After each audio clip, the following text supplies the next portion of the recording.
E o Pablo Marçal entrou com uma ação por danos morais contra José Luiz da Atena em razão da cadeirada que tomou no debate entre candidatos à Prefeitura de São Paulo na TV Cultura em 15 de setembro.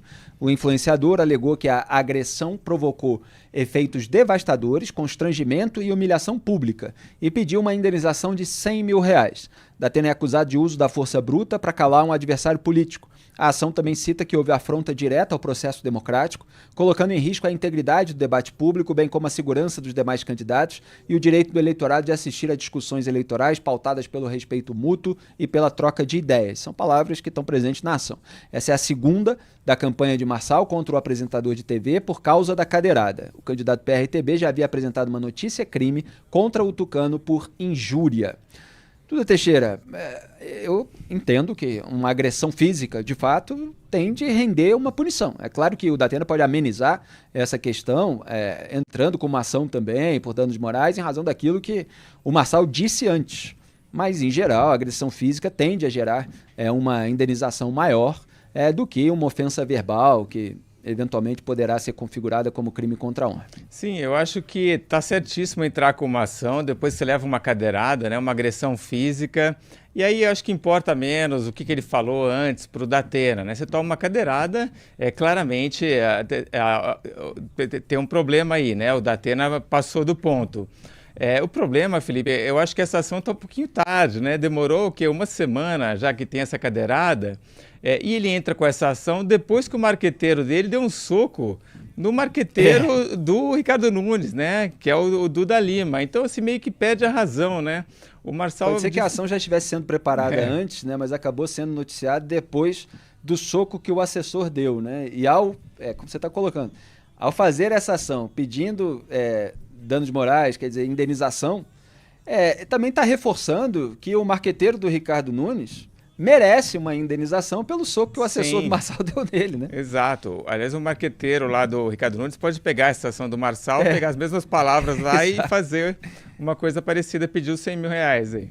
Exatamente. Quer dizer, a corrida eleitoral em São Paulo está dando muito o que falar e, como eu disse ontem nesse programa, me parece que ela é muito emblemática desse momento do país. Você tem ali um esquerdista com um histórico radical que foi absolutamente submisso ao Lula ao longo de todos esses anos e ao lulismo de uma maneira geral, ao qual se integra André Janones, por exemplo, mesmo não sendo do PT, era do Avante, e o Guilherme Boulos foi lá no Congresso Nacional para salvar o Janones da Comissão de Ética, depois que veio à tona o áudio em que o Janones defende a rachadinha, e ele deu aquela alegação pé de chinelo, de que os bolsonaristas não foram punidos, então ele não pode ser punido também, em vez de fazer aquilo que é certo, né? E não, vocês fazem sujeira e ficam impunes, então nós vamos deixar aqui o sujinho do nosso lado ficar impune também, né? Que é mais ou menos, repito, também essa análise, o que o Marçal falou a respeito do assessor que deu um soco no marqueteiro do Nunes. Ele falou, eu posso demitir o meu assessor, mas aí o Datena também tem que ser retirado, aí isso e aquilo, quer dizer, se todo mundo está fazendo coisa errada e ficando impune, então eu vou deixar aqui a minha equipe fazer coisa errada e ficar impune também. É essa mentalidade que a gente vê na política brasileira e é isso que a gente combate.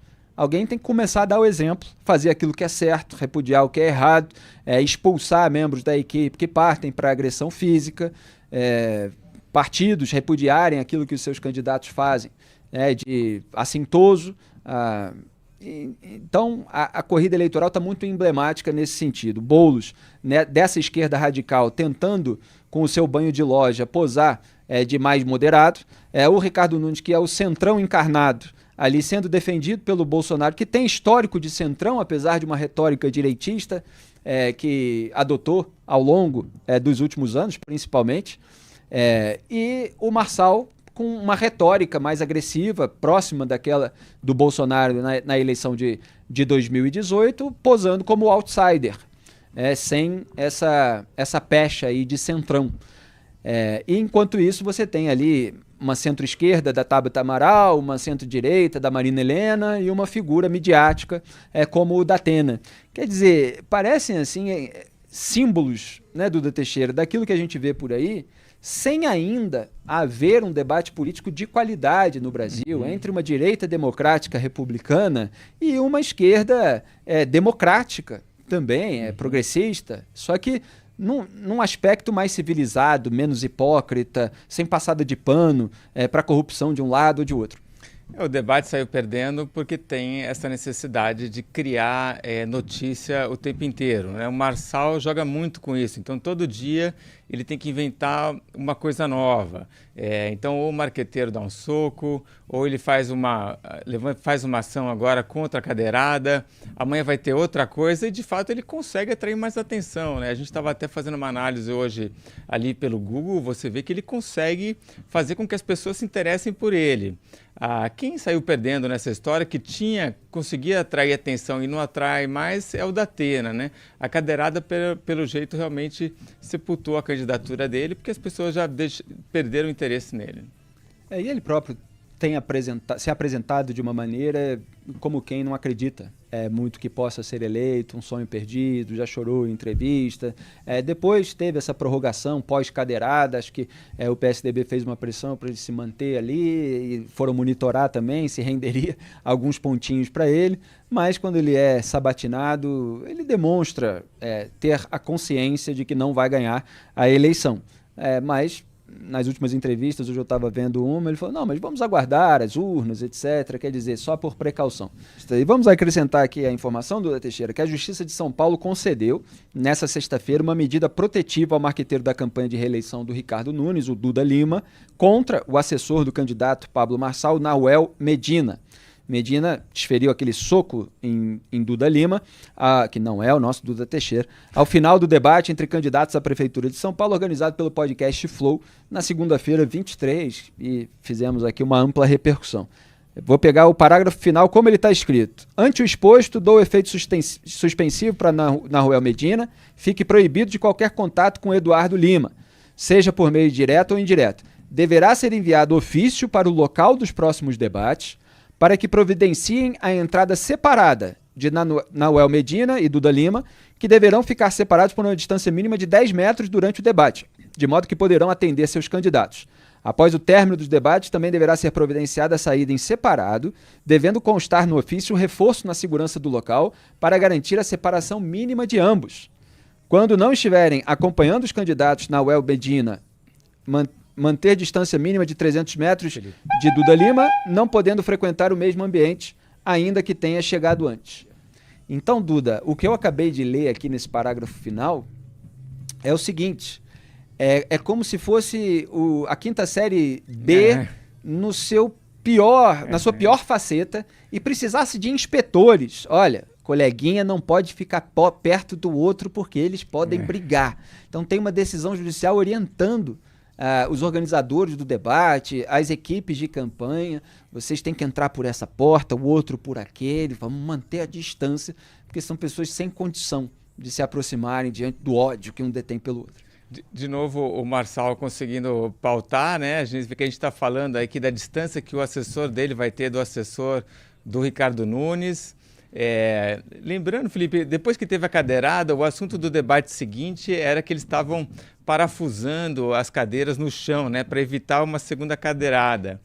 Hoje o que a gente vai falar, né? Eles vão pôr cordas de ringue ali, né? Vai ter vai ter alguém com uma corda ali medindo a distância de um do outro, vai ter marcação no chão. Enfim, toda hora tem uma história nova. E o Marçal, no fim, ele consegue realmente criar essas coisas, né? Exatamente, mas eu achei muito curioso, porque eles não podem ficar perto, são assessor, quer dizer, um assessor que não é exatamente um marqueteiro, mas é um assessor ali do Pablo Marçal, o outro é o marqueteiro do atual prefeito, e diante do soco... Vamos lembrar, o assessor do Marçal, o Medina, ele provocou ali o Duda Lima, chegando com o celular para filmar o Duda Lima e fazer ali o seu escárnio. O Duda Lima virou para trás, deu aquela risada e, surpreendentemente, pegou o telefone celular, botou a mão na frente da câmera. Não fica muito claro pela imagem do próprio celular se essa mão acabou resvalando no Medina ou não. Mas depois, num momento absolutamente inesperado, o Medina chegou ali por trás do Duda Lima e desferiu um soco forte, né, potente, que deixou todo mundo ali em estado de choque com aquela violência. e agora tem que ter inspetor de escola para manter os dois afastadinhos. Vamos ver o que vai acontecer nos próximos debates. Já teve cadeirada, já teve soco. Não vou dizer façam suas apostas, porque esse tema está muito polêmico no momento. Pois é,